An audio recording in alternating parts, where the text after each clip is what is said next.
ফিরল শহীদ জিয়া সূচিত খাল খনন কর্মসূচি। দিনাজপুরে উদ্বোধন করলেন প্রধানমন্ত্রী তারেক রহমান। বললেন, দেশের মানুষের সাথে থাকলে যে কোনো পরিকল্পনা বাস্তবায়ন সম্ভব। ভর্তিতে বাদ লটারি পদ্ধতি ফের চালু হচ্ছে পরীক্ষা। ম্যানেজিং কমিটিতে জায়গা পেতে ন্যূনতম যোগ্যতা স্নাতক ও ঢাকা চট্টগ্রাম সহ কয়েকটি বিশ্ববিদ্যালয়ে নতুন উপাচার্য। ঈদে ঘরমুখ মানুষ, স্বস্তির যাত্রা রেলপথে। বিকেলে যাত্রীর চাপ বাস টার্মিনালে, অতিরিক্ত ভাড়া নেওয়ার অভিযোগ নেই জানালেন মন্ত্রী। নৌপথেও যাচ্ছেন অসংখ্য মানুষ। মহিমান্বিত পবিত্র শবে কদরাজ, হাজার রজনীর চেয়ে উত্তম রজনী। রাজধানীর মসজিদে মুসল্লিদের ভিড়। ইরানে ড্রোন ঘাঁটি ধ্বংসের দাবি যুক্তরাষ্ট্র ও ইসরায়েলের। তেল আবিবের বুকে কাঁপন ধরালো তেহরানের ক্ষেপণাস্ত্র শিজ্জিল। দেখছিলেন ক্রাউন সিমেন্ট সংবাদ শিরোনাম। ফিরল শহীদ জিয়া সূচিত খাল খনন কর্মসূচি। কর্মসূচির উদ্বোধন করে প্রধানমন্ত্রী তারেক রহমান বলেছেন, খাল খনন কর্মসূচির মাধ্যমে তিনি দেশ গড়ার কাজ শুরু করলেন। জনসমর্থন ছাড়া দেশের উন্নয়ন সম্ভব নয় জানিয়ে তিনি বলেন, দেশের মানুষ সাথে থাকলে যে কোনো পরিকল্পনা বাস্তবায়ন করা সম্ভব। অনেকে মিষ্টি মিষ্টি কথা বলে বিভ্রান্ত করতে চাইবে, তাদের ব্যাপারে সজাগ থাকতে দেশবাসীর আহ্বান জানান প্রধানমন্ত্রী। জাহাঙ্গীর আলমের তোলা ছবিতে দিনাজপুর থেকে জাহাঙ্গীর আকন্দের রিপোর্ট। 1977 সালে শহীদ রাষ্ট্রপতি জিয়াউর রহমান খনন করেছিলেন দিনাজপুরের কাহারুল উপজেলার বলরামপুরের শাহপাড়ার এই খাল। 5 দশক পর সেই খাল পুনর্খননে কোদাল হাতে নিলেন শহীদ জিয়ার সন্তান প্রধানমন্ত্রী তারেক রহমান। বাবার দেখানো দেশ গড়ার পথেই তারেক রহমান। দুপুর 12টার কিছু পর শাহপাড়া খাল এলাকায় আসেন প্রধানমন্ত্রী তারেক রহমান। এ সময় খালপাড়ের মানুষ তাকে অভিবাদন জানায়। ঠিক শহীদ জিয়ার মতো গায়ে গেঞ্জি, মাথায় ক্যাপ পরে কোদাল হাতে খাল খনন করেন। এজন্য শহীদ জিয়ার প্রতিচ্ছবি। উদ্বোধন করেন খাল খনন কর্মসূচি। খাল খনন কর্মসূচির পর খালপাড়ে গাছের চারা রোপণ করেন প্রধানমন্ত্রী। এরপর খালপাড়েই যোগ দেন বিশাল সমাবেশে। সেখানে সকাল থেকেই প্রধানমন্ত্রীর অপেক্ষায় ছিলেন বিপুল সংখ্যক মানুষ। বক্তব্যে প্রধানমন্ত্রী তারেক রহমান বলেন, বিএনপি দেশের মানুষের ভাগ্য উন্নয়নে কাজ করছে। সরকার নির্বাচনে দেয়া প্রতিশ্রুতি বাস্তবায়ন শুরু করেছে। 5 বছরে সারা দেশে 20,000 কিলোমিটার খাল খনন করা হবে। খালপাড়ে বৃক্ষরোপণও করা হবে। কৃষি বাঁচলে কৃষকরা ভালো থাকবে, বাংলাদেশ ভালো থাকবে এবং দেশ বাঁচবে বলে মন্তব্য করেন প্রধানমন্ত্রী। এই খাল খনন কর্মসূচির মাধ্যমে আজকে দেশ গড়ার কর্মসূচির কাজ আমরা শুরু করলাম ইনশাআল্লাহ। আমাদের রাজনীতি হচ্ছে কৃষকের উপকার করা। আমাদের রাজনীতি হচ্ছে মা বোনদেরকে স্বাবলম্বী করে তোলা। আমাদের রাজনীতি হচ্ছে এলাকার মানুষ, দেশের মানুষ, গ্রামের মানুষ কিভাবে ভালো চিকিৎসা পেতে পারে সেই ব্যবস্থা গড়ে তোলা।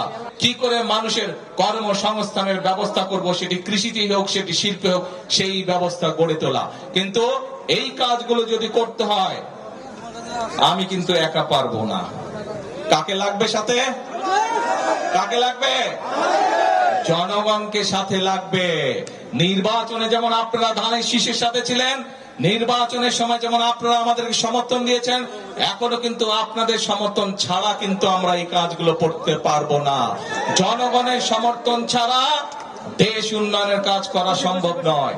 জনগণ সমর্থন দিলে, কারণ আমরা বিশ্বাস করি জনগণই হচ্ছে আমাদের সকল ক্ষমতার উৎস। প্রধানমন্ত্রী বলেন, পাইলট প্রকল্প হিসাবে 37,000 মায়েদের কাছে ফ্যামিলি কার্ড পৌঁছে দেওয়া হয়েছে। পর্যায়ক্রমে 4 কোটি ফ্যামিলি কার্ড পৌঁছে দেওয়া হবে বলে জানান তারেক রহমান। আমি জানি এই এলাকার কোন মা বোন এখনো ফ্যামিলি কার্ড পান নাই, তবে এতটুকু বলতে পারি ইনশাআল্লাহ আপনারা পাবেন। একটু সময় লাগছে, কারণ সরকারের কিছু নিয়ম কারণ আছে। মাত্র সরকারের বয়স হয়েছে 1 মাস, একটু সময়ের প্রয়োজন। আর একটা জিনিসও তো বুঝতে হবে, সবাই আপনারা বুঝেন যে এই যে মধ্যপ্রাচ্যে একটা যুদ্ধ শুরু হয়েছে না, খবর তো সবাই রাখছেন না খবর? মধ্যপ্রাচ্যে যে আমাদের অনেক ভাইরা আছে ওখানে চাকরি বাকরি করে, তাদেরকে নিয়ে আমরা টেনশনে আছি। মধ্যপ্রাচ্য এই যুদ্ধ শুরু হওয়ার কারণে স্বাভাবিকভাবে দেশের অর্থনীতির উপরে একটু চাপ পড়েছে। এই তারপরেও আমরা যেই কমিটমেন্ট, যেই ওয়াদা করেছি আমাদের মা বোনদের কাছে, যেই ওয়াদা করেছি আমরা, সেগুলো কিন্তু আমরা ধীরে ধীরে ইনশাআল্লাহ বাস্তবায়নের কাজ এরই ভিতরে আমরা শুরু করেছি। কৃষক ভাইদের জন্য কিন্তু যেমন সুদ মওকুফ করেছি, মা বোনদের কাছে যেরকম ফ্যামিলি কার্ড দিচ্ছি, কৃষক ভাইদের কাছে আমরা কৃষক কার্ড দিব। এখনো শুরু হয়নি, ইনশাআল্লাহ আগামী মাস থেকে আমরা এটা পাইলট প্রজেক্টের কাজ শুরু করব। ধীরে ধীরে বাংলাদেশের সকল কৃষক ভাইদের কাছে, বিশেষ করে যারা ছোট কৃষক, ক্ষুদ্র প্রান্তিক কৃষক, মধ্যম কৃষক, তাদের কাছে আমরা এই কার্ডগুলো দিব। দেশের মানুষের আয় বাড়াতে সরকার কাজ করছে বলে জানান প্রধানমন্ত্রী। কৃষি কাজের সাথে সরাসরি সম্পৃক্ত এমন অনেক ভাই বোন আছে না? এদেরও তো কর্মসংস্থানের ব্যবস্থা করতে হবে না? বাংলাদেশে অনেকগুলো বড় বড় কোম্পানি আছে যারা কৃষি সংক্রান্ত দ্রব্য নিয়ে মিল ফ্যাক্টরি তৈরি করেছে। এর মধ্যে কথাবার্তা হচ্ছে, তাদেরকে নিয়ে আমি ইনশাল্লাহ ঈদের পরে বসছি যে এই এলাকায় যেখানে ইপিজির আছে দিনাজপুরে, তারপরে ঠাকুরগাঁও আছে, পঞ্চগড় আছে, এই এলাকায় আর কি কি কৃষি নির্ভর মিল ইন্ডাস্ট্রি করা যায়, যাতে করে এই এলাকার যারা বেকার যুবক আছে, বোনেরা আছে, তাদের যাতে কর্মসংস্থানের ব্যবস্থা হয়, সেই উদ্যোগ ইনশাল্লাহ আমরা গ্রহণ করেছি। এই কৃষক কার্ড বলেন, ফ্যামিলি কার্ড বলেন, খাল খনন বলেন, এই যে কৃষির সাথে সম্পর্কিত মিল ফ্যাক্টরি বলেন, এইগুলার পরিকল্পনা নিয়ে আমরা এইগুলা স্থাপন করব। এই কাজগুলো করলে কি আপনারা মনে করেন দেশে শান্তি আসবে? এই কাজগুলো করলে কি আপনারা মনে করেন মানুষের উপকার হবে? এই কাজগুলো করলে কি আপনারা মনে করেন মানুষের ভাগ্যের পরিবর্তন হবে? হবে? গরমে আসলে সকলে রোজা রেখে শুকায় গেছে গলা, তাই না? আমারও গলা শুকায় গেছে। এখন যাই হোক, ইনশাল্লাহ একটু পরে ইফতার হবে, তখন বেশি করে পানি খেতে হবে। পানি কিন্তু সবাই বেশি করে খাবেন। আজকে অনেকক্ষণ রোদে ছিলেন আপনারা, ঠিক আছে? আজকে যে মাসে 5,000 টাকা কামাই করে, আমরা চাই তার আয় রুজিটা আগামী 2-4 বছরের মধ্যে যাতে 5 থেকে ইনশাল্লাহ 10,000 টাকায় পৌঁছে। এটাই হচ্ছে আমাদের রাজনীতির লক্ষ্য, এটাই হচ্ছে শহীদ জিয়ার রাজনীতি, এটাই হচ্ছে খালেদা জিয়ার রাজনীতি, এবং এটাই হচ্ছে আপনাদের নির্বাচিত বিএনপি সরকারের রাজনীতি। সুখী, সমৃদ্ধ, সুন্দর বাংলাদেশ গড়তে সবার সহযোগিতা চান প্রধানমন্ত্রী তারেক রহমান। দেশে যারা বিশৃঙ্খলা করতে চায় তাদের ব্যাপারে সতর্ক থাকতে জনগণের প্রতি আহ্বান জানান তিনি। আমাদেরকে সতর্ক সজাগ থাকতে হবে যে বিভিন্ন রকম কথাবার্তা বলে কারা দেশে বিশৃঙ্খলা তৈরি করতে চায়, তাদের বিরুদ্ধে আমাদেরকে সজাগ থাকতে হবে। পারবেন? কে পারবেন? খেয়াল রাখতে হবে। অনেকে আছে মিষ্টি মিষ্টি কথা বলে কিন্তু বিভ্রান্ত করতে চায়। এই খাল খনন কর্মসূচি কতটুকু সফল হলো আমি খবর রাখবো ইনশাল্লাহ। আবার আমি এই খাল খনন যখন শুনবো যে এই খাল 12 কিলোমিটার খাল কমপ্লিট হয়ে গেছে, ইনশাল্লাহ আমি দেখতে আসবো এই খাল খনন কর্মসূচি কতটুকু। আবার দেখা হবে আপনাদের সামনে এই খালের পারে, ইনশাল্লাহ আবার দেখা হবে এই এলাকার মানুষের সাথে। প্রধানমন্ত্রী জানান 13 কিলোমিটার লম্বা শাহপারা খাল খনন হলে 60,000 মেট্রিক টন ফসল বেশি উৎপাদন হবে আর উপকৃত হবে 3 লাখ মানুষ। নির্বাচনী প্রতিশ্রুতি পূরণে একের পর এক চমক দেখাচ্ছেন প্রধানমন্ত্রী তারেক রহমান। কৃষি ঋণ মওকুফ, ফ্যামিলি কার্ড বিতরণ, এরপর খাল খনন কর্মসূচি। এই খাল খনন কর্মসূচির মাধ্যমে সারা দেশে মৃত খালগুলো জীবন ফিরে পাবে, সেই সাথে কৃষকরা পাবে সেচ সুবিধা। জাহাঙ্গীর আকন্দ, বাংলা ভিশন, কাহারুল, বলরামপুর শাহপারা খাল, দিনাজপুর। প্রধানমন্ত্রী তারেক রহমান বলেছেন, যারা ভোট দিয়েছে আর যারা দেয়নি, বর্তমান সরকার সবার। প্রত্যাশিত বাংলাদেশ গড়তে সবার সহযোগিতা দরকার বলে জানান তিনি। দিনাজপুর সার্কিট হাউস মাঠে সুধী সমাজের সম্মানে আয়োজিত দোয়া ও ইফতার মাহফিলে তিনি কথা বলেন। প্রধানমন্ত্রী বলেন, প্রত্যাশিত বাংলাদেশ গড়তে দিন রাত কাজ করবে তার সরকার, তাই সবার সহযোগিতা চান তিনি। গেল 17 বছরে ধ্বংসপ্রাপ্ত দেশ গঠনে সবার প্রয়োজন জানিয়ে প্রধানমন্ত্রী সমস্যা সমাধানে সবাইকে ধৈর্য ধারণ করার অনুরোধ জানান। এই অঞ্চলের উন্নয়নে কৃষি প্রধান এলাকা হিসেবে দিনাজপুরে কৃষি সংশ্লিষ্ট সব ধরনের ব্যবস্থা গ্রহণ করবে সরকার। এই এলাকায় কৃষি সংক্রান্ত শিল্প কারখানা স্থাপনের জন্য ঈদের পরই ব্যবসায়ীদের সাথে বসবে বলেও জানান প্রধানমন্ত্রী। এর আগে গোরে শহীদ মাঠে দুস্থদের মাঝে ব্ল্যাক বেঙ্গল জাতের ছাগল বিতরণ করেন তারেক রহমান।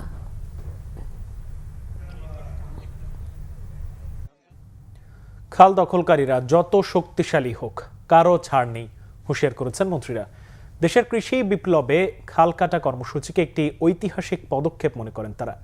দেশব্যাপী নদীনালা, খাল, জলাধার খনন ও পুনর্খনন কর্মসূচিতে এসব কথা বলেন মন্ত্রী, প্রতিমন্ত্রী সহ জনপ্রতিনিধিরা। সিরাজুম মুনির শুভর ডেস্ক রিপোর্ট। দেশব্যাপী কর্মসূচির অংশ হিসেবে চট্টগ্রামের মিরসরাইতে বামনসুন্দর এলাকায় খাল খনন উদ্বোধন করেছেন অর্থমন্ত্রী আমির খসরু মাহমুদ চৌধুরী। এ প্রকল্পে দুর্নীতির জায়গা নেই বলে হুঁশিয়ার করেন তিনি। কেরানীগঞ্জের কলাতিয়ায় 4.5 কিলোমিটারের খাড়াকান্দি খাল পুনঃখননের উদ্বোধন করেছেন ঢাকা 2 আসনের সংসদ সদস্য আমানুল্লাহ আমান। বলেন, তারেক রহমান যে প্রতিশ্রুতি দেন তা বাস্তবায়ন করেন। জেলা প্রশাসক মোহাম্মদ রেজাউল করিম ছাড়াও উপস্থিত ছিলেন ত্রাণ মন্ত্রণালয়ের সচিব মোহাম্মদ সাইদুর রহমান খান।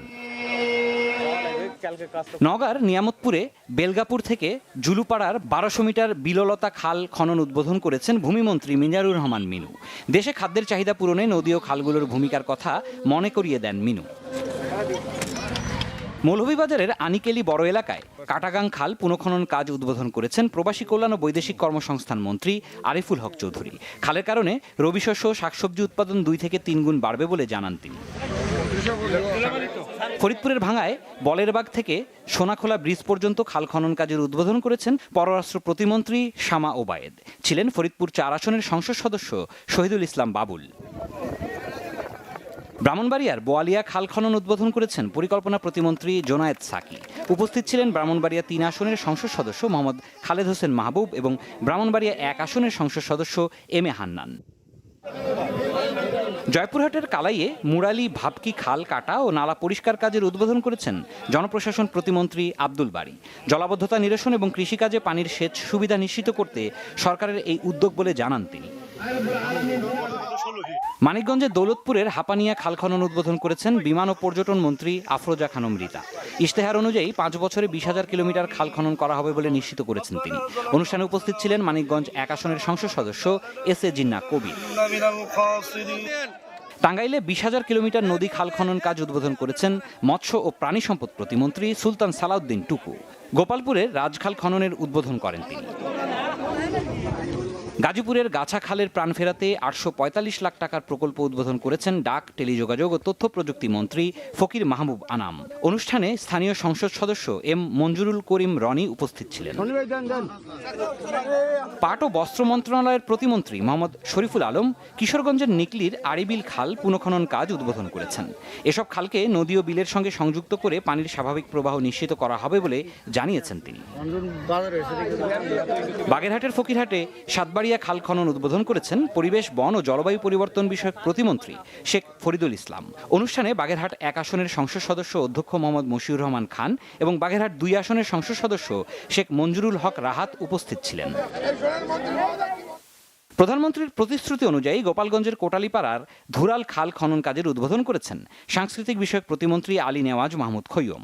এ সময় গোপালগঞ্জ 1 আসনের এমপি মোহাম্মদ সেলিমুজ্জামান মোল্লা, 2 আসনের ডক্টর কে এম বাবর ও 3 আসনের সংসদ সদস্য এস এম জিলানি উপস্থিত ছিলেন। বগুড়ার শিবগঞ্জে বেলহামলা খালের খনন কাজ উদ্বোধন করেছেন স্থানীয় সরকার ও সমবায় প্রতিমন্ত্রী মীর শাহে আলম। 3.5 কিলোমিটারের এই খাল খনন হলে বুড়িগঞ্জ এলাকার 12,000 হেক্টর জমিতে চাষাবাদের সুবিধা পাবেন প্রায় 45,000 কৃষক। পাবনার হেমায়তপুরের পদ্মকোল খালের খনন কাজ উদ্বোধন করেছেন সমাজকল্যাণ প্রতিমন্ত্রী ফারজানা শারমিন পুতুল। উপস্থিত ছিলেন পাবনা 2 আসনের সংসদ সদস্য advocate A K M Selim Reza Habib এবং পাবনা 5 আসনের সংসদ সদস্য অ্যাডভোকেট শামসুর রহমান শিমুল বিশ্বাস। নাটোরের বড়াইগ্রামে মির্জা মাহমুদ খাল খনন কর্মসূচির উদ্বোধন করেছেন জাতীয় সংসদের whip advocate M Ruhul Quddus Talukdar Dulu. অনুষ্ঠানে উপস্থিত ছিলেন নাটোর 3 আসনের সংসদ সদস্য অধ্যক্ষ মোহাম্মদ আনোয়ারুল ইসলাম আনু এবং নাটোর 4 আসনের সংসদ সদস্য মোহাম্মদ আব্দুল আজিজ। শরীয়তপুরের গোসাইরহাটে 14 কিলোমিটার পখমসার খালের খনন কাজ উদ্বোধন করেছেন জাতীয় সংসদের হুইপ মিয়া নুরুদ্দিন আহমেদ অপু। সিরাজুম মনি শুভ, বাংলা ভিশন, নিউজ ডেস্ক। দেশের কয়েকটি পাবলিক বিশ্ববিদ্যালয়ে নিয়োগ দেয়া হলো নতুন উপাচার্য। বাতিল করা হয়েছে স্কুলগুলোতে ভর্তির লটারি সিস্টেম।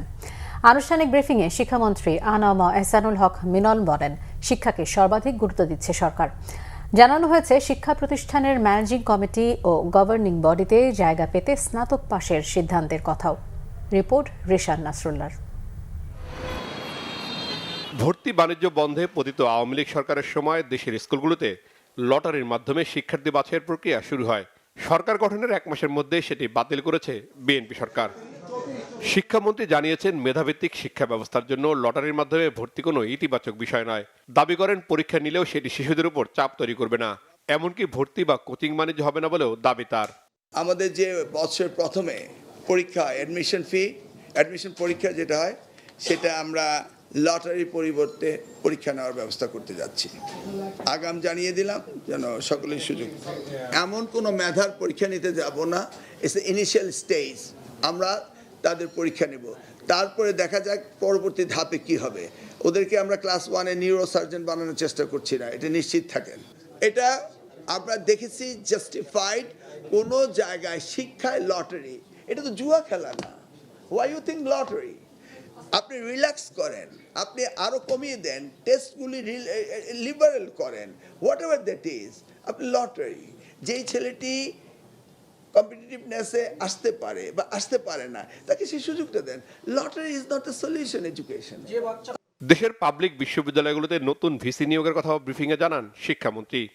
প্রথমত আমরা ঢাকা বিশ্ববিদ্যালয়ে ভিসি আমরা যাকে নির্বাচিত করেছি তিনি হচ্ছেন প্রফেসর ডক্টর ABM ওবায়দুল ইসলাম। জগন্নাথ বিশ্ববিদ্যালয়ের প্রফেসর ডক্টর রইসুদ্দিন। উন্মুক্ত বিশ্ববিদ্যালয়ে ভাইস চ্যান্সেলর পদে আমরা professor Mohammad Siddiqur Rahman Khan. Dhaka central university যেটা নতুন হয়েছে সেখানে আমরা প্রফেসর মোহাম্মদ নুরুল ইসলাম ওনাকে। খুলনা প্রকৌশল ও প্রযুক্তি বিশ্ববিদ্যালয়তে প্রফেসর ডক্টর মোহাম্মদ মাসুদ।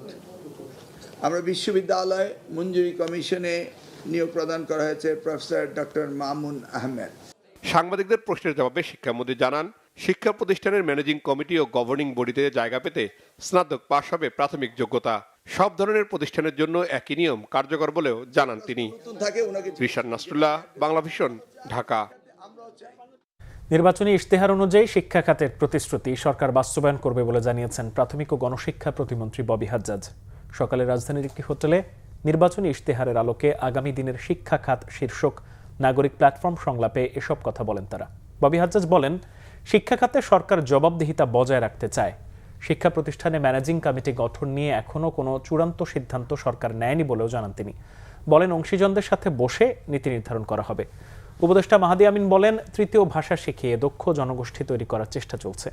শিক্ষা প্রতিষ্ঠানে ভর্তি পদ্ধতি বিষয়ে সরকারের পরিকল্পনা নিয়ে প্রশ্নের উত্তরে মাহাদি আমিন বলেন, ভর্তির ক্ষেত্রে লটারি পদ্ধতি বাদ দিয়ে আগের পদ্ধতিতে ফিরবে সরকার। সেই সাথে নৈতিক শিক্ষাকে প্রাধান্য দিয়ে শিক্ষার্থীদের দক্ষতা বাড়াতে সরকারের সর্বোচ্চ আন্তরিকতা থাকবে।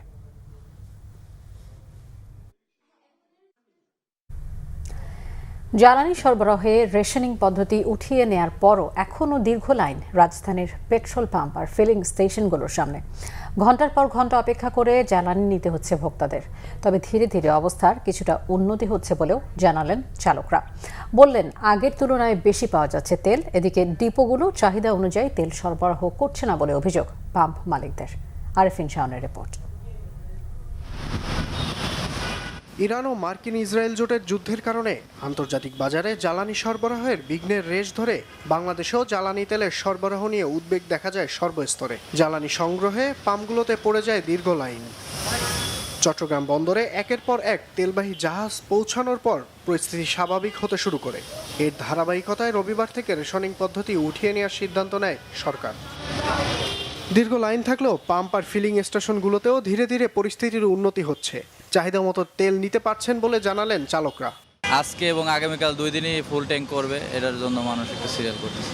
2.5 ঘন্টা হলো এইখান পর্যন্ত আসছে। উঠাইতে দিলে তো আর একটু তাড়াতাড়ি হইতো, আমরা তাড়াতাড়ি তেলটা পাইতাম। সরকার তো বলতেছে কোনো ঘাটতি নাই, তারপরও এত লম্বা সিরিয়াল দিয়ে অল্প অল্প করে তেল দিচ্ছে, 2000-3000 টাকার এরকম। আমরা যদি ঠিক মতো না পাই তাহলে আমরা তেল গাড়ি চালাতে পারবো না। তবে ডিপো থেকে পর্যাপ্ত জ্বালানি সরবরাহ করা হচ্ছে না বলে অভিযোগ পাম্প মালিকদের। আমাদের চাহিদা অনুযায়ী দিতে পারছে না, কারণ সবাই তো একসাথে চাচ্ছে, সেজন্য দিতে পারতেছে না। আমাদেরকে বলা হয়েছে আমাদের চাহিদা মতো দিবে, কিন্তু দিতে পারতেছে না। এটা মানুষের ভিতরে একটা প্যানিক হয়েছে, যুদ্ধ লাগছে, সেই জন্য। দ্রুতই সমস্যার সমাধান হবে বলে আশাবাদী সংশ্লিষ্টরা। আরেফিন শাওন, বাংলা ভিশন, ঢাকা। ঈদের আগে শেষ কর্মদিবস হওয়ায় রাজধানীর মতিঝিল সহ দেশের প্রায় সব ব্যাংকের শাখায় ভিড় করেছেন গ্রাহকরা। কাল থেকে শুরু হতে যাওয়া টানা 7 দিনের ছুটির কারণে সচিবালয় সহ সব সরকারি অফিসগুলোতেও ছুটির আমেজে ছিল কর্মকর্তা কর্মচারীরা। জিয়াউল হক সবুজের রিপোর্ট। পবিত্র ঈদুল ফিতরের ছুটির আগে শেষ কর্মদিবস, আর তাই শেষ মুহূর্তের লেনদেন সারতে রাজধানীর ব্যাংকগুলোতে ভিড় করছেন গ্রাহকরা। ব্যাংকপাড়া মতিঝিল সহ বেশিরভাগ ব্যাংকেই দীর্ঘ লাইন। জমা দেওয়ার তুলনায় নগদ টাকা তোলার চাপই এদিন বেশি। লং টাইম বন্ধ তো ব্যাংক, যার জন্য টাকা নেওয়ার জন্য আসলাম, ঈদের সময় কাজে লাগবে। লম্বা লাইন হচ্ছে, নেটওয়ার্কের একটু সমস্যা রয়েছে আর কি। অনেক, আমি প্রায় 40 মিনিট দাঁড়িয়েছিলাম। যেহেতু বন্ধ হয়ে যাচ্ছে, কিছু টাকা তো হাতে রাখতেই হয়। এখন বর্তমান পরিস্থিতিতে আমরা বাড়ি যাব। ব্যাংকের কর্মকর্তারা বলছেন গ্রাহকের চাহিদা অনুযায়ী নগদ টাকার সরবরাহ নিশ্চিত করেছেন তারা। সেই সাথে ঈদের ছুটিতে প্রয়োজনীয় লেনদেনের জন্যও এটিএম বুথ সহ চালু থাকছে ডিজিটাল লেনদেনও। রেগুলার কাস্টমার আসছেন, ওনাদের জন্য আমাদের ব্যাপক প্রস্তুতি রাখা আছে এবং সকল প্রকার ভাঙতি টাকা সহ যার যে চাহিদা অনুযায়ী যাতে আমরা পূরণ করতে পারি ঈদের আগে, যাতে একজন মানুষ সারা বছর ব্যাংকিং করুক কিন্তু শেষ দিন এসে যাতে মনক্ষুণ্ণ না হয়, কোনো কারণেই মনক্ষুণ্ণ না হয় উনি, এটার ব্যবস্থা করা আছে। আজকে শেষ কর্মদিবস যদিও বলা হচ্ছে, কিন্তু আমাদের কিছু ব্যাংক কিন্তু বুধবার বৃহস্পতিবার 2 দিনই খোলা। এদিকে ঈদের ছুটি শুরুর আগেই ছুটির আমেজে সচিবালয়, বেলা গড়ার সাথে সাথেই অফিস ছাড়তে শুরু করেছেন অনেকে। জিয়াউল হক সবুজ, বাংলা ভিশন, ঢাকা। স্বজনদের সাথে ঈদ উদযাপন করতে রাজধানী ছাড়ছেন মানুষ। কমলাপুর রেলওয়ে স্টেশনে সকাল থেকেই যাত্রীদের চাপ, ট্রেনগুলো মোটামুটি শিডিউল অনুযায়ী ছাড়ায় নির্বিঘ্নে যাত্রার আনন্দ সবার চোখে মুখে। বাস টার্মিনালগুলো থেকেও ঘরমুখ যাত্রীদের নিয়ে ছেড়ে যাচ্ছে বাস। ঈদ যাত্রায় অতিরিক্ত ভাড়া নেওয়া হচ্ছে না বলে দাবি সড়ক পরিবহন ও সেতুমন্ত্রী শেখ রবিউল আলমের। আশ্বস্ত করেন অভিযোগ পেলেই ব্যবস্থা নেওয়া হবে। সৈকত সাদিকের প্রতিবেদন। রাজধানীর কমলাপুর রেল স্টেশন সোমবার সকাল থেকেই ঘরমুখ মানুষের ভিড় দেখা যায়। পরিবার পরিজন ও লাগেজ নিয়ে ট্রেনের অপেক্ষায় যাত্রীরা।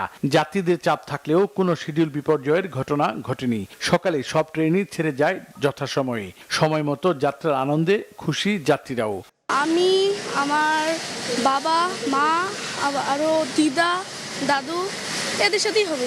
আমি আমার নানুর বাসায় যাচ্ছি, দাদু বাড়িতে যাচ্ছি, তো ওইদিকে সবার সাথে মিলেমিশে ঈদ করব। আব্বু আম্মু, তারপরে মামা মামিরা আছেন, চাচা চাচিরা, সবাই মিলে ঈদ করব। বাবা মা, নানা নানি, দাদি সবাই আছে, সবার সাথে ঈদ করব ইনশাল্লাহ। অনলাইনে টিকিট কেটে নিয়েছিলাম, একটু তো রাশ ছিল। সোমবার সকালে রাজধানীর মহাখালী বাস টার্মিনাল পরিদর্শন করেন সড়ক পরিবহন ও সেতুমন্ত্রী শেখ রবিউল আলম। জানান, এবার ঈদ উপলক্ষে কোথাও অতিরিক্ত ভাড়া নেওয়া হচ্ছে না। মনে রাখা দরকার, পৃথিবীর কোন শহর নাই 2 দিনে 1.5 কোটি লোক ডিপার্চার করে। খুব কম শহরই আছে যেখানে 1.5 কোটি লোক বসবাস করে।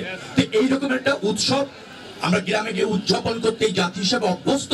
সেখানে বাড়তি চাপ থাকে, কিন্তু তার মধ্যে মনে রাখবেন আনন্দও থাকে বাড়ি যাওয়ার। আমরা এই সবকটাকে সমন্বয় করতে চাই, সক্ষমতার শতভাগ দিয়ে যাত্রী সেবাটা নিশ্চিত করতে চাই।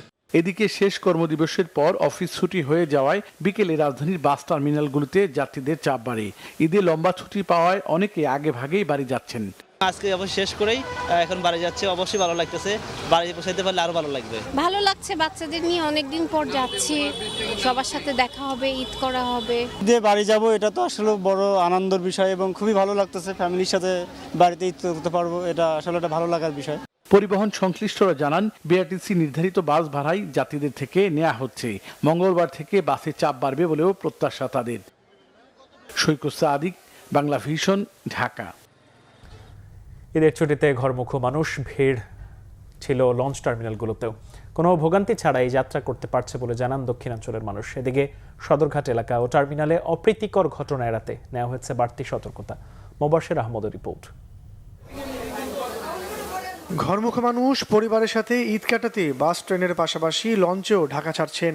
এতে সদরঘাট লঞ্চ টার্মিনালে বিকেল থেকেই যাত্রীদের ভিড়। এবার লঞ্চ টার্মিনাল এলাকায় বড় বাস প্রবেশ করতে না দেয়ায় বেশ স্বাচ্ছন্দ্যেই লঞ্চ টার্মিনালে পৌঁছাতে পারছেন বলে জানান যাত্রীরা। বাসগুলো যদি ঢুকতো তাই মনে করেন 1 ঘন্টা 2 ঘন্টা পার হয়ে যেত গুলিস্তান থেকে সদরঘাট আসতে।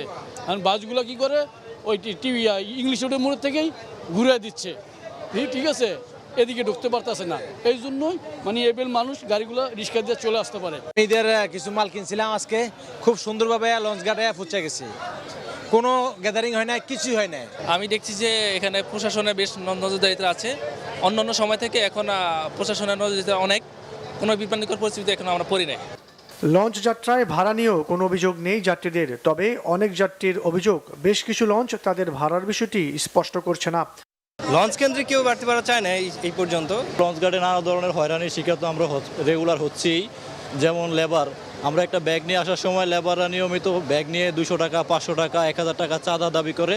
বাড়িতে আমার আম্মু আছে, আর বাবা ঢাকায় আছে, এখনো যায়নি, দেশে যাবে আর কি। আর দাদা দাদু আছে, নানা নানু আছে, সবার সাথে ঈদ করবো আর কি। ঈদ যাত্রাকে কেন্দ্র করে সদরঘাট লঞ্চ টার্মিনালে বসানো হয়েছে পুলিশ ও র্যাবের বিশেষ বুথ। দেয়া হয়েছে জরুরি নাম্বার। ফোন করে যাত্রীরা জানাতে পারবেন ভাড়া ও ভোগান্তি সংক্রান্ত যে কোনো অভিযোগ। মোবাশ্বের আহমেদ, বাংলা ভিশন, ঢাকা। যথাযোগ্য ধর্মীয় মর্যাদায় সারা দেশে পালিত হচ্ছে পবিত্র শবে কদর। তারাবির নামাজের পর নফল নামাজ, পবিত্র কোরআন তেলাওয়াত, জিকির আজকারে ব্যস্ত মুসল্লিরা। রাতভর ইবাদত বন্দেগি করবেন অনেকে।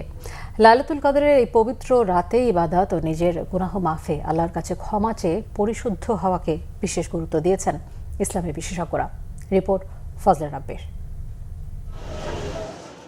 রমজান মাসের শেষ 10 দিনের যে কোনো বেজোড় রাতে শবে কদর হওয়ার সম্ভাবনা থাকলেও 27-এর তারাবির নামাজের পর এর সম্ভাবনা বেশি। তাই আনুষ্ঠানিকভাবে লাইলাতুল কদর পালিত হয় এই রাতেই। ভাবগাম্ভীর্যের মধ্য দিয়ে হাজার মাসের চেয়েও পবিত্র লাইলাতুল কদরের রাতে বিভিন্ন ইবাদতে মশগুল ধর্মপ্রাণ মুসল্লিরা। সোমবার দিবাগত মাগরিবের নামাজ পরপরই জাতীয় মসজিদ বায়তুল মোকাররমে শবে কদরের গুরুত্ব তুলে ধরে আলোচনা, কোরআন তেলাওয়াত ও দোয়ার আয়োজন করা হয়। এশার জামাতে অংশ নেন রাজধানীর বিভিন্ন এলাকা থেকে আগত মুসল্লিরা। এরপর নামাজ শেষে তারা পরিবার, দেশ ও জাতির কল্যাণ কামনায় দোয়া করেন। সব মিলিয়ে এই রাতটা পেয়েছি, এটা আমি ভাগ্যবান। আমার পরিবারের সদস্যরা, মহিলারা বাসায় নফল ইবাদত করবেন, সারা রাত কোরআন শরীফ তেলাওয়াত করছেন। আমি এই মসজিদে 26টা তারাবি পড়েছি, আজকে খতম তারাবি।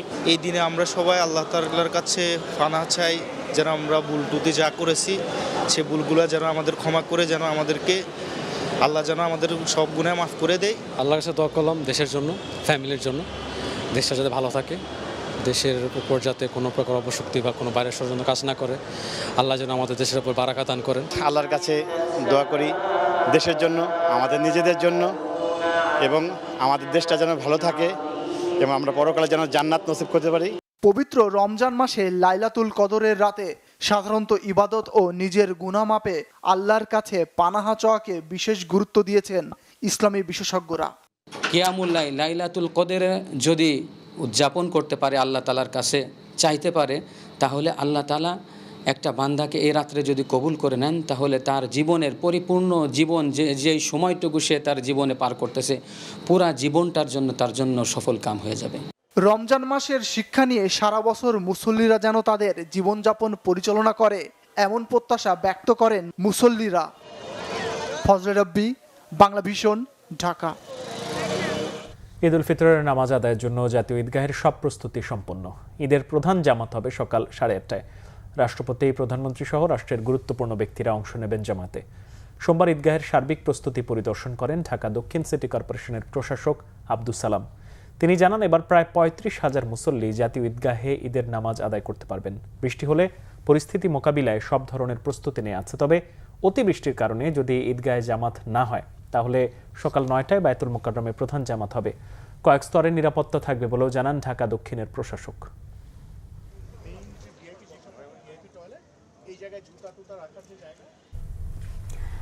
ইরানের বিরুদ্ধে যুদ্ধে আমেরিকার সাথে না থাকার ঘোষণা দিয়েছে ব্রিটেন, জার্মানি সহ ন্যাটো মিত্ররা।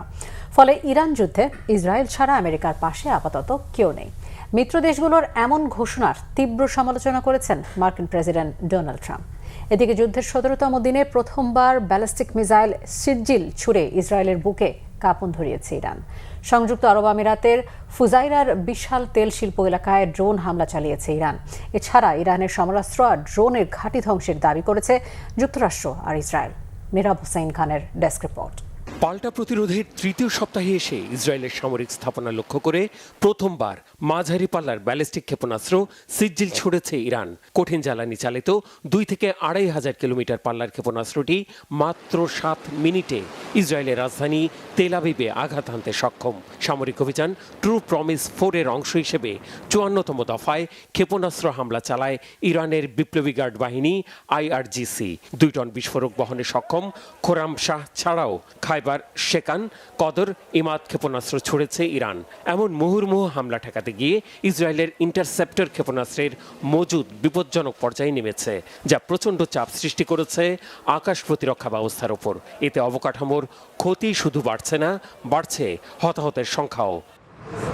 মধ্যপ্রাচ্যে মার্কিন অবস্থান লক্ষ্য করে ড্রোন আর ক্ষেপণাস্ত্র হামলা অব্যাহত রেখেছে তেহরান। হামলা হয়েছে ইরাকের বাগদাদে আন্তর্জাতিক বিমানবন্দর কমপ্লেক্সের কাছে লজিস্টিক সাপোর্ট ক্যাম্পে। ড্রোন হামলায় তেলের ট্যাঙ্কারে আগুন লাগায় সাময়িক সময়ের জন্য স্থগিত হয় দুবাই আন্তর্জাতিক বিমানবন্দরে ফ্লাইট ওঠানামার কার্যক্রম। হামলা হয়েছে কুয়েত আন্তর্জাতিক বিমানবন্দরে, ক্ষতিগ্রস্ত হয় রাডার সিস্টেম। কুয়েতে ড্রোন হামলায় ক্ষতিগ্রস্ত হয়েছে ইতালির বিমান ঘাঁটি আলী আল সালেম। এদিকে মাত্র 1.5 ঘন্টায় অন্তত 37টি ড্রোন ধ্বংসের দাবি করেছে সৌদি আরবের প্রতিরক্ষা বিভাগ। এমন পরিস্থিতিতে সংযুক্ত আরব আমিরাতের প্রেসিডেন্ট শেখ মোহাম্মদ বিন আব্দুল রহমান বিন জসিম আল থানির সাথে ফোন আলাপ করেছেন সৌদি আরবের ক্রাউন প্রিন্স মোহাম্মদ বিন সালমান। উপসাগরীয় দেশগুলোয় ইরানের হামলাকে অন্যায্য উল্লেখ করে এ বিষয়ে সম্ভাব্য পদক্ষেপ নিয়ে আলোচনা করেছেন তারা। যুক্তরাষ্ট্র আর ইসরায়েলের যৌথ হামলা জারি আছে তেহরান সহ ইরানের বিভিন্ন শহরে। সামরিক অবস্থানে হামলার ভিডিও প্রকাশ করেছে মার্কিন বাহিনী। ড্রোনের একটি ঘাঁটি ধ্বংসের দাবি করেছে যুক্তরাষ্ট্র। এমন অবস্থায় তেল সমৃদ্ধ ইরানের খারগ আর আবু মুসা দ্বীপে হামলা উপসাগরীয় কিছু দেশ থেকে হয়েছে বলে অভিযোগ করেছেন ইরানের প্রেসিডেন্ট মাসুদ পেজেশকিয়ান। ফ্রান্সের প্রেসিডেন্ট ইমানুয়েল ম্যাক্রোর সাথে ফোনালাপে পেজেশকিয়ান স্পষ্ট জানিয়ে দেন, ইরান শুধু জাতীয় নিরাপত্তা আর ভৌগোলিক অখণ্ডতা রক্ষার চেষ্টা করছে। হরমুজ প্রণালী ইরান প্রায় অবরুদ্ধ করে রাখায় পাল্টা ব্যবস্থার জন্য মিত্র দেশগুলোকে যুদ্ধজাহাজ নিয়ে এগোনোর আহ্বানে তেমন সাড়া না মেলায় ন্যাটোর উপর ক্ষুব্ধ প্রতিক্রিয়াও দিয়েছেন মার্কিন প্রেসিডেন্ট ডোনাল্ড ট্রাম্প। এ বিষয়ে ট্রাম্প ছাড়াও কানাডার প্রধানমন্ত্রী মার্ক কার্নির সাথে ফোন আলাপ করেছেন ব্রিটিশ প্রধানমন্ত্রী কিয়ার স্টারমার। এদিকে লেবাননে বিমান হামলা ও স্থল অভিযান জারি রেখেছে ইসরায়েল। বৈরুতে একটি ক্লিনিক বিমান হামলায় ধসিয়ে দিয়ে অন্তত 12 চিকিৎসককে হত্যা করেছে ইসরায়েল বাহিনী। Mehrab Hussain Khan, Bangla vision, news desk. জুলাই সনদের আলোকে পথ চলতে চায় বিএনপি, জানিয়েছেন আইনমন্ত্রী অ্যাডভোকেট মোহাম্মদ আসাদুজ্জামান। কুষ্টিয়ার খোকসায় খাল খনন কর্মসূচির উদ্বোধন শেষে সাংবাদিকদের কথা বলেন আইনমন্ত্রী। বলেন, বিএনপি জুলাই সনদকে শ্রদ্ধা করে এবং এর আলোকেই সামনে এগোতে চায়। আবেগ ও আইন বিষয় দুটোকে একসাথে নিয়ে চলতে চান বলেও জানান মন্ত্রী। এ সময় এনসিপির নেতারা গণভোট নিয়ে যে বক্তব্য দিচ্ছেন তা পুরোপুরি না বুঝেই দিচ্ছেন বলে অভিযোগ করেন মোহাম্মদ আসাদুজ্জামান। এ বিষয়ে সংসদে জবাব দেবেন বলে জানান তিনি। অনুষ্ঠানে আর উপস্থিত ছিলেন কুষ্টিয়া 1 আসনের সংসদ সদস্য রেজা আহমেদ বাচ্চু এবং কুষ্টিয়া 4 আসনের এমপি আফজাল হোসেন সহ সংশ্লিষ্টরা।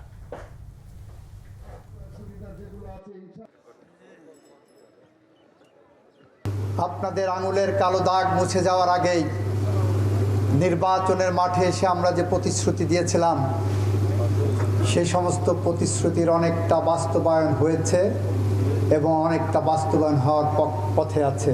আমরা বলছি, জুলাই সনদের প্রতিটি অধ্যায় আমরা ভালো করে পড়ে দেখে বুঝে জুলাই সনদ বাস্তবায়ন করব, আমাদের কোনো ব্যত্যয় নেই। বুড়িগঙ্গা নদীর দূষণমুক্ত পরিবেশ নিশ্চিত করে এলাকাকে বসবাসযোগ্য করে তোলা হবে বলে মন্তব্য করেছেন ঢাকা 6 আসনের সংসদ সদস্য ও মুক্তিযুদ্ধ বিষয়ক প্রতিমন্ত্রী শেখ হোসেন। সোমবার ঢাকা মহানগর দক্ষিণ শ্রমিক দলের উদ্যোগে 37 নং ওয়ার্ডের সাধারণ জনগণের মাঝে ঈদ উপহার সামগ্রী বিতরণ অনুষ্ঠানে তিনি এসব কথা বলেন। প্রতিমন্ত্রী বলেন, জনগণকে সঙ্গে নিয়েই এলাকার পাহাড় সম সমস্যাগুলো ধাপে ধাপে সমাধানের চেষ্টা করা হবে। ন্যাশনাল হাসপাতালকে এমনভাবে গড়ে তোলা হবে যাতে সাধারণ মানুষ অল্প খরচে ভালো চিকিৎসা পেতে পারেন। ইশরাক হোসেন বলেন, সরকার গঠনের 1 মাসও পূর্ণ হয়নি, এর মধ্যেই প্রধানমন্ত্রী তারেক রহমান ফ্যামিলি কার্ড কর্মসূচির উদ্বোধন করেছেন, যা কিছুদিনের মধ্যেই এই এলাকায়ও চালু হবে। নির্বাচনের আগে এলাকায় এসে প্রধানমন্ত্রী বুড়িগঙ্গা নদীর দূষণ ও ন্যাশনাল হাসপাতাল উন্নয়নের বিষয়ে প্রতিশ্রুতি দিয়েছিলেন, সেই প্রতিশ্রুতি বাস্তবায়নে কাজ করা হবে। আমাদের মাননীয় প্রধানমন্ত্রী খাল কাটা কর্মসূচির উদ্বোধন করেছেন সেই দিনাজপুর অঞ্চল থেকে। উনি যখন আমাদের এই অঞ্চলে এসেছিলেন ইলেকশনের আগে, তখন আমাদের এই বুড়িগঙ্গা নদীর দূষণ এবং এখানকার যে ন্যাশনাল হাসপাতাল সেই সম্বন্ধে উনি ওনার ওয়াদা করে গিয়েছেন। এই বুড়িগঙ্গা নদীর দূষণ মুক্ত করে এখানে বসবাসের যোগ্য গড়ে তুলব এবং আমাদের এই ন্যাশনাল হাসপাতাল সেটাকে এমনভাবে গড়ে তোলা হবে যাতে সকলেই অল্প মূল্যে, সুলভ মূল্যে সবচেয়ে ভালো চিকিৎসাটা আপনারা পেতে পারেন, সেই ব্যবস্থা আমরা করে দিচ্ছি।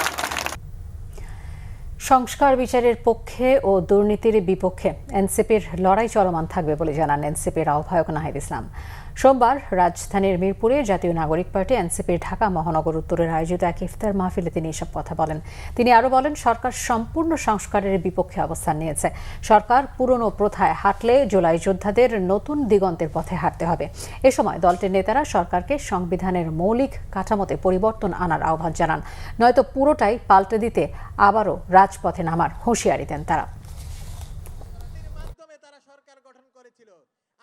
দেশের তরুণ প্রজন্মের উপরে যে আশা আকাঙ্ক্ষা বাংলাদেশের মানুষ রেখেছে, সেই আশা আকাঙ্ক্ষার প্রতিফলন আমাদেরকে ঘটাতে হবে সংসদ এবং সংসদের বাইরে।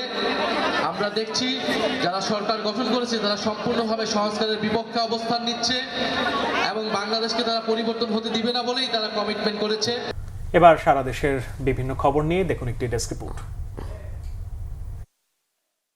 Japan Bangladesh economic partnership agreement EPA থেকে সর্বোচ্চ সুযোগ গ্রহণে অবকাঠামো উন্নয়ন সহ নীতি সংস্কার প্রয়োজনীয়তার পরামর্শ দিয়েছেন বিশেষজ্ঞরা।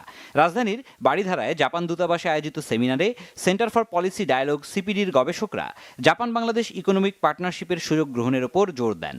দেশের শিল্প বিকাশে প্রযুক্তি ট্রান্সফার সহ বিভিন্ন খাতের নীতি প্রণয়নেও জাপানের অভিজ্ঞতাকে কাজে লাগানোর কথা বলেন সেমিনারে অংশ নেওয়া বিশেষজ্ঞরা। আয়োজনে সিপিডি ছাড়াও বিলস, এডিবি এবং জাইকার ঊর্ধ্বতন কর্মকর্তারা অংশ নেন। রাজধানীর রমনায় পুলিশ অফিসার্স মেসে আয়োজিত হয়েছে 25তম বিসিএস ফোরামের ইফতার ও দোয়া মাহফিল। সদস্যদের মধ্যে পারস্পরিক সৌহার্দ্য ও ভ্রাতৃত্বের বন্ধন সুদৃঢ় করার লক্ষ্যে হয় আয়োজন। উপস্থিত ছিলেন এনকেবির সভাপতি মোহাম্মদ নুরুল করিম ভূঁইয়া। ঢাকার যাত্রাবাড়ির শহীদ জিয়া গার্লস স্কুল অ্যান্ড কলেজে জুলাই গণ অভ্যুত্থানে শহীদদের জন্য দোয়ার আয়োজন করেছে সন্তান ও অভিভাবক ফোরাম। অনুষ্ঠানে শহীদ পরিবার ও আহতদের নিয়ে ইফতারের আয়োজন করা হয়। অংশ নেন যাত্রাবাড়ি এলাকার 48 শহীদ পরিবারের শতাধিক সদস্য, ছিলেন 2 শতাধিক আহত জুলাই যোদ্ধা। আয়োজনে ফোরামের পক্ষে ছিলেন কেন্দ্রীয় সমন্বয়ক ডাক্তার শাকিল আরিফ চৌধুরী ও কেন্দ্রীয় ম্যানেজিং সমন্বয়ক ডাক্তার দলিলুর রহমান। মিরপুরের পল্লবীতে জনছায়া ফাউন্ডেশনের উদ্যোগে প্রায় 1000 সুবিধাবঞ্চিত মানুষের মাঝে ঈদ উপহার বিতরণ করা হয়েছে। 2013 সাল থেকে ফাউন্ডেশনটি সমাজের বঞ্চিত ও অসহায় মানুষের কল্যাণে কাজ করছে জানিয়ে ভবিষ্যতেও এ ধরনের মানবিক উদ্যোগ অব্যাহত রাখার কথা বলেছেন আয়োজকরা। ঈদ উপলক্ষে মানিকগঞ্জে দুস্থদের মাঝে শাড়ি লুঙ্গি বিতরণ করা হয়েছে। গোপালখালী এলাকার সমাজসেবক মোহাম্মদ মজনু মিয়া 2000 দুস্থ মানুষের মাঝে এসব বিতরণ করেন। অনুষ্ঠানে আশরাফ আলী মণ্ডল, ইলিয়াস খান, শামসুল হক, খলিলুর রহমান, ইদ্রিস আলী, মুন্সি সহ বিভিন্ন শ্রেণী পেশার মানুষ উপস্থিত ছিলেন। ঘুষের টাকা না দেয়ায় কুড়িগ্রামের এক অবসরপ্রাপ্ত শিক্ষককে জেল খাটানোর অভিযোগ উঠেছে রংপুরের মাধ্যমিক ও উচ্চশিক্ষা আঞ্চলিক কার্যালয়ের উপপরিচালক রোকসানা বেগমের বিরুদ্ধে। নগরীর একটি কমিউনিটি সেন্টারে সংবাদ সম্মেলন করে অভিযোগ করেন ভুক্তভোগী শিক্ষক মাইদুল ইসলাম। বলেন, এক শিক্ষক এবং 3 জন কর্মচারীর এমপিও ভুক্তির জন্য উপপরিচালক রোকসানা 15 লাখ টাকা দাবি করেছিলেন। টেকনাফ স্বেচ্ছাসেবক দলের সভাপতি ফরিদুল আলমকে আটকের প্রতিবাদে মানববন্ধন করেছেন এলাকাবাসী। কক্সবাজার জেলা প্রশাসকের কার্যালয়ের সামনে হয় প্রতিবাদ। বক্তারা ফরিদুল আলমের বিরুদ্ধে করা মিথ্যা মামলা প্রত্যাহার সহ তার নিঃশর্ত মুক্তির দাবি জানান। দেশের বাইসাইকেল শিল্পে নতুন ইতিহাস গড়ল আকিজ গ্রুপ। আকিজ বাইসাইকেল এখন বিশ্বমঞ্চে। নেদারল্যান্ডসের পথে শুরু হলো রপ্তানি যাত্রা। 12 মার্চ প্রতিষ্ঠানটি নেদারল্যান্ডসের উদ্দেশ্যে তাদের প্রথম কনসাইনমেন্ট পাঠিয়েছে। সাম্প্রতিক বছরগুলোতে বাংলাদেশের বাইসাইকেল শিল্পের দ্রুত বিকাশের পাশাপাশি দেশীয় চাহিদা মিটিয়ে আন্তর্জাতিক মান বজায় রেখে আকিজ বাইসাইকেল তাদের পণ্য রপ্তানি শুরু করেছে, যা দেশীয় উৎপাদিত পণ্যকে বিশ্ববাজারে পরিচিতি দিচ্ছে। আকিজ বাইসাইকেলের এই রপ্তানি দেশের বাইসাইকেল শিল্পের জন্য একটি গুরুত্বপূর্ণ অগ্রগতি বলে মনে করেন সংশ্লিষ্টরা। প্রতিষ্ঠানটির পক্ষ থেকে জানানো হয়েছে, রপ্তানির মাধ্যমে দেশে বৈদেশিক মুদ্রা অর্জন হচ্ছে এবং নতুন 1000 কর্মসংস্থানের সুযোগ তৈরি হয়েছে। আকিজ বাইসাইকেল ভবিষ্যতে ইউরোপ সহ বিভিন্ন দেশে রপ্তানি সম্প্রসারণ করবে বলেও পরিকল্পনার কথা বলেছেন ঊর্ধ্বতন কর্মকর্তারা। আকিজ বাইসাইকেল আকিজ ভেঞ্চার গ্রুপের একটি অঙ্গ প্রতিষ্ঠান। 2023 সালের মে মাসে শুরু হয় প্রতিষ্ঠানটির আনুষ্ঠানিক যাত্রা। সিরাজুম শুভ, বাংলা ভিশন, নিউজ ডেস্ক। সংবাদ শেষ করব। ক্রাউন 7 শিরোনামগুলো জানিয়ে দেব আরো একবার। ফিরল শহীদ জিয়া সূচিত খাল খনন কর্মসূচি। দিনাজপুর উদ্বোধন করলেন প্রধানমন্ত্রী তারেক রহমান। বললেন, দেশের মানুষ সাথে থাকলে যে কোনো পরিকল্পনা বাস্তবায়ন সম্ভব। ভর্তিতে বাদ লটারি পদ্ধতি ফের চালু হচ্ছে পরীক্ষা। ম্যানেজিং কমিটিতে জায়গা পেতে ন্যূনতম যোগ্যতা স্নাতক। ঢাকা, চট্টগ্রাম সহ কয়েকটি বিশ্ববিদ্যালয়ে নতুন উপাচার্য। ঈদে ঘরমুখো মানুষ, স্বস্তির যাত্রা রেলপথে। বিকেলে যাত্রী চাপ বাস টার্মিনালে অতিরিক্ত ভাড়া নেওয়ার অভিযোগ নেই, জানালেন মন্ত্রী। নৌপথেও যাচ্ছেন অসংখ্য মানুষ। মহিমান্বিত পবিত্র শবে কদর আজ। হাজার রজনীর চেয়ে উত্তম রজনী, রাজধানীর মসজিদে মুসল্লিদের ভিড়।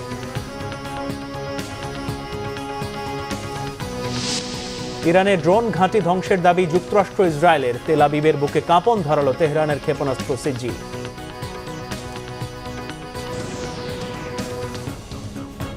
এই ছিল এখনকার মতো। পরের সংবাদ রাত 1টায় দেখার আমন্ত্রণ রইল। এছাড়া বাংলাদেশি সংবাদ ও সংবাদ সংশ্লিষ্ট অনুষ্ঠান দেখতে ভিজিট করুন www.bbnews24.com ও facebook.com/banglavishnewse এবং সাবস্ক্রাইব করুন youtube.com/banglavishnewse। ধন্যবাদ। শুভরাত্রি।